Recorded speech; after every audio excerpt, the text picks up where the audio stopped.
Hello hi नमस्कार good evening everyone. सो आज हम लोग डिस्कशन करने वाले हैं एनसीईआरटी सॉल्यूशंस का क्लास 4 हिंदी चैप्टर 13 हुदूद। अगर आप मेरे चैनल पर नए हो तो चैनल को जल्द से जल्द सब्सक्राइब कर लीजिए ताकि जो भी मैं वीडियो पोस्ट करूँ वो आपके पहले नोटिफिकेशन में मिल जाए, ताकि आपको आसानी हो इस चैप्टर 13 हुदूद का सारे क्वेश्चन आंसर या फिर शब्दार्थ जो भी आपका डाउट है वो क्लियर हो सके। तो चलिए बिना देरी किए हम लोग क्लास स्टार्ट करते हैं। पहले हम जानेंगे शब्दार्थ। तो पहले शब्द ये है कि वेंट। वेंट का मतलब होता है मुलाकात। देन फौरन का मतलब होता है तुरंत। देन उड़न खटोला। उड़न खटोला का मतलब होता है आकाश में उड़ने वाला खटोला। देन है परामर्श। इसका मतलब ये है कि सलाह। वंश का मतलब है कुल या फिर खानदान। शोभा का मतलब है सुंदरता। चौकन्ना मतलब है सतर्क। देन चटकीला का मतलब है चटक रंग वाला। तीखी का मतलब है नुकीली। विख्यात का मतलब है प्रसिद्ध। मशहूर का मतलब है प्रसिद्ध। देन अब हमारी बारी आती है क्वेश्चन आंसर की। तो पहले हम प्रश्न अभ्यास करेंगे चैप्टर 13 हुदूद का प्रश्न अभ्यास पाठ्य पुस्तक से तुम्हारी समझ। तो पहला क्वेश्चन हमें ये दिया गया है कि का नंबर हुदूद को कहीं हजामिन चिड़िया और कहीं पदुबया के नाम से पुकारते हैं, क्यों? सो उत्तर ये कि हुदूद की चोंच नाखून काटने वाली नहरनी से बहुत मिलती है, इसलिए कहीं कहीं से जामिन चिड़िया के नाम से भी पुकारते हैं। सो धूप में कीड़ा ढूंढने के कारण हमारे देश में कहीं कहीं से पदुबया भी कहते हैं। ठीक है। सो नेक्स्ट हम देखेंगे ख नंबर में क्या कहा गया है हमें करने को। ख नंबर पे है हुदूद की चोंच पतली लंबी और तीखी होती है। तो इस बात को ध्यान में रखकर बताओ पहला क्वेश्चन, वे कैसा भोजन करते होंगे। सो वे, इसका आंसर है वे छोटे छोटे कीड़े मकोड़े खाते होंगे। देन सेकेंड सवाल ये है कि चोंच से वे क्या क्या काम ले सकते होंगे। तो इसका आंसर है कि चोंच से वे जमीन के भीतर छिपे मकोड़े ढूंढ निकालते होंगे। दुश्मनों से अपना बचाव भी वे इसी चोंच से करते होंगे। देन मैंने जाना के अंदर हमें क्या करने को कहा गया है, देखते हैं।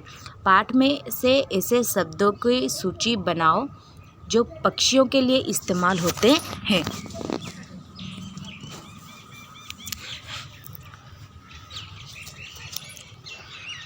तो ये देखिए हमारे यहाँ पर दी गई है जानती थी, पढ़कर मालूम हुआ। देन जानना चाहती हूँ, कैसे और कहाँ से पता लगाऊंगी। तो ये मैंने फिलअप कर ली हूँ, ये देखिए।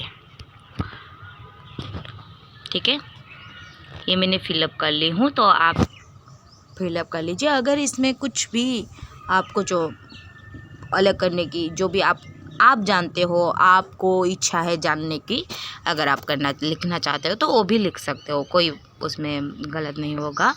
ठीक है, तो फिर हम चलो नेक्स्ट देखते हैं। पहचाने कैसे, इसके अंदर हमें क्या क्या दिया गया है और क्या करने को कहा गया है हम देखते हैं। ठीक है, तो चलिए चलते हैं। फर्स्ट क नंबर में हमें पूछा गया है, अगर तुम्हें हुदूद को पहचानने में किसी की मदद करनी है तो तुम उसे कौन सी बातें बताओगे। 4-5 वाक्यों से लिखो या फिर वाक्यों में लिखो। देन इसका उत्तर मैं यह दूंगी कि हुदूद का सारा शरीर रंग बिरंगा और चटकीला होता है। उसके पंख काले होते हैं, उन पर मोटी सफ़ेद धारियाँ होती है। उसके सिर पर बादामी रंग की कलगी होती है, जिसके सिरे काले और सफ़ेद होते हैं। इसकी दुम का हिस्सा सफ़ेद और बाहरी हिस्सा काले रंग का होता है। इसकी चोंच पतली लंबी और तीखी होती है।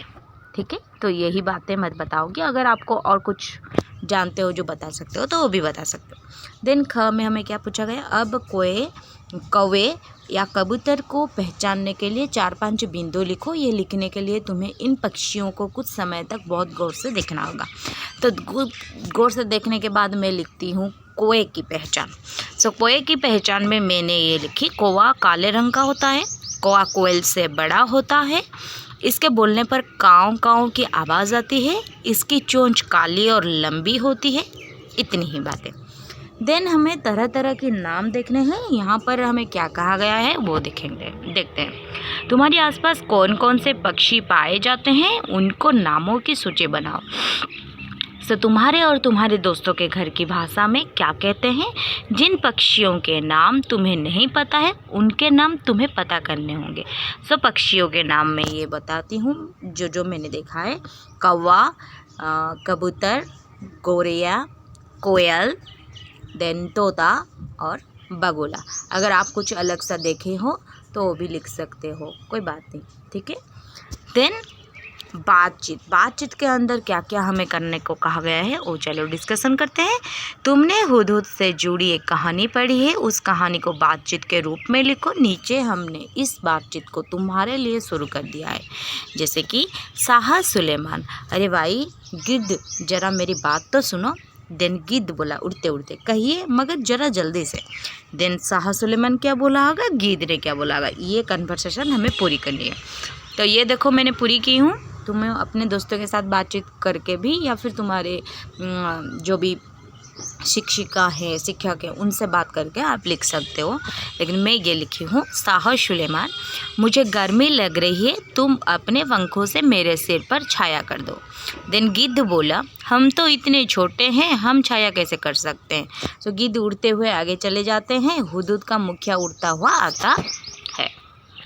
देन शाह सुलेमान बोला, अरे भाई हुदहुद जरा इधर तो आओ। मुखिया हुदहुद बोली उड़ता हुआ पास आकर, कहिए महाराज क्या बात है।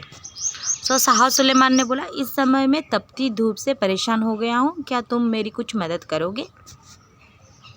मुखिया हुदहुद बोला, कुछ उपाय करता हूँ, आप थोड़ी देर इंतज़ार कीजिए।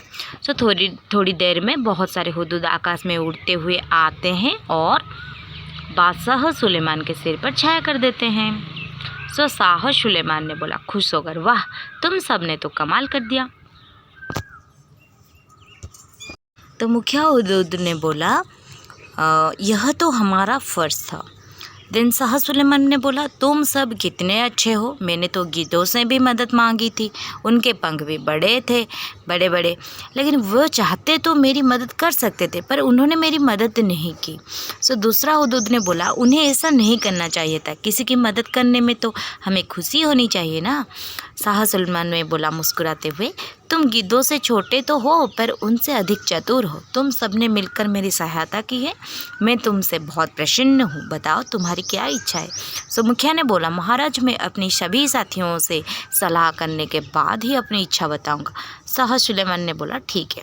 सो मुखिया हुदहुद अपने साथ कुछ बातें करता है। शाह सुलेमान बोला, सलाह हो गई, वरदान मांग लो। मुखिया बोला, महाराज आज से हमारे सिर पर कलंक सोने की कलगी निकल आए। सो शाह सुलेमान हंस कर बोला, मुखिया इसका फल क्या होगा यह तुमने सोच लिया है। मुखिया बोला, हाँ महाराज खूब विचार करके ये वर मांगा है। सो शाह सुलेमान बोला ठीक है, ऐसा सही हो। सो सभी हुदहुद के सिर पर सोने की कलगी निकल आती है, सभी खुश होकर चले जाते हैं। कुछ दिन बाद महाराज के दरबार में हुदहुद के मुखिया पहुंचता है। मुखिया बोला घबराया हुआ, महाराज हमारी रक्षा कीजिए। तो शाह सुलेमान ने बोला क्यों, क्या हुआ। मुखिया बोला, महाराज वरदान वापस ले लीजिए, जब से हमारे सिर पर सोने की कलगी निकल आई तब से लोग हमें ढूंढ ढूंढ कर मारने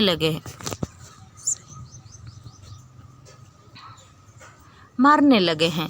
सो शाह सुलेमान ने बोला, मैंने तो शुरू में ही तुम्हें चेतावनी दी थी, खैर जाओ, आज से तुम्हारे सिर का ताज सोने का नहीं बल्कि सुंदर पैरों का हुआ करेगा। मुखिया बोले खुश होकर, महाराज आपका बहुत बहुत धन्यवाद है। तो वहीं पर ख़त्म हो जाता है। देन रंगारंग। सो इसके अंदर हमें क्या करने को बोला गया, हम चलो देखते हैं। पहले का नंबर। सो सवाल ये है कि हुदहुद का सारा शरीर रंग बिरंगा और चटकीला होता है। हुदहुद का रंग चटकीला बताया जाता है। तो रंग कैसे है ये बताने के लिए कुछ शब्द का इस्तेमाल किया जा सकता है, जैसे फीका रंग, चटकीले रंग आदि। सो बताओ कि ऐसे किन किन चीज़ों के रंग होते हैं। सो मैंने बताई है, रंग का नाम यहाँ पर दिया गया है, गहरा, फीका, भड़कीला, देन सुनहरा। तो इन सब का हमें क्या बताना है, इस रंग का चीज़ों का नाम हमें यहाँ पर लिखना है। तो चलो लिखते हैं। ये देखो मैंने लिख दी, गहरा काला छतरी कोट वाल, फीका हरा यानी कि बोतल, भड़कीला लाल कलर का चुंदरी पोशाक, और सुनहरा पीला अंगूठी या फिर कंगन, इन सब का रंग ऐसे ही होता है। ठीक है, आप लोग और कुछ जानते हो तो वो भी लिख सकते हो। तो चलिए नेक्स्ट की तरफ चलते हैं। ये खत्म हो गया ना, नेक्स्ट की तरफ चलते हैं। नेक्स्ट क्या हमें क्या लगा? ख नंबर, यूनी ने आसमानी रंग की कमीज पहनी है। आसमानी रंग का नाम कैसे बना होगा? सोचो। संकेत, फल, सब्जी, पत्तों आदि के नाम पर सोचो। सो यहाँ पर हमें लिखनी है, तो मैंने ये लिखी नारंगी, नारंगी संतरा के नाम पर हुआ होगा। बैंगनी, बैंगन के नाम पर हुआ होगा। गुलाबी, गुलाब के नाम पर। जामुनी, जामुन के नाम पर। प्याजी, प्याज के नाम पर। अगर आपको कुछ और सूझा हुआ है तो आप वो भी लिख सकते हो। ठीक है, देन चलो चलते हैं नेक्स्ट की तरफ। एक शब्द एक अर्थ अनेक, इसमें हमें क्या करने को बोला गया? शाह की भेंट हुदूद के मुखिया से हुई। मुझे मेरी बहन ने एक सुंदर भेंट दी। सो यहाँ पर शाह की भेंट, ये जो भेंट है और मुझे मेरी बहन ने एक सुंदर भेंट दी, ये दोनों भेंट, इसका अलग अलग अर्थ है। सो ऊपर वाले वाक्य में भेंट का मतलब एक है मुलाकात से है और नीचे वाले वाक्य में उपहार से है। तो तुम्हें भी कोई ऐसे 4 शब्द सोचो जिनके 2 मतलब निकलते हैं।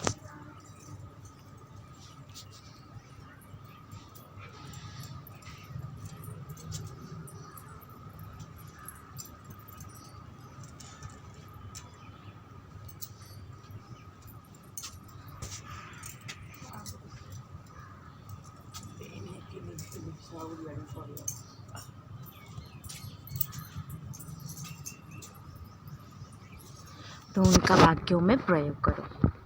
तो हमें ये लिखेंगे क नंबर पे, पर हुदूद के पर सुंदर है। आज का काम कल पर मत छोड़ो। आज का काम कल पर मत छोड़ो। ठीक है, देन हम लिखेंगे कलम के बारे में। हम सब कलम से लिखते हैं। राजा ने चोर का सर कलम कर दिया।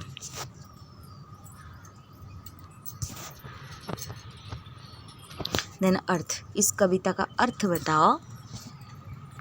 हर चीज खरीदने के लिए अर्थ की आवश्यकता होती है। देन पत्र, आम का पत्र पूजा के काम आता है। आज मैंने चाचा जी को पत्र लिखा। तो ये जो 4 शब्द मैंने लिखी है उनका अलग अलग वाक्यों में प्रयोग भी की हूँ। अगर आपको और कुछ शब्द पता है जिनका आप 2 अर्थ वाक्यों में लिख सकते हैं तो वो भी लिख सकते हैं, लेकिन सही होनी चाहिए उसका अर्थ। देन नाम, इसके अंदर हमें क्या करने को दिया गया है? हुदूद एक बहुत ही सुंदर पक्षी है। हुदूद और पक्षी दोनों को ही हम संज्ञा कहते हैं। अब नीचे दी गई तालिका को आगे बढ़ाओ।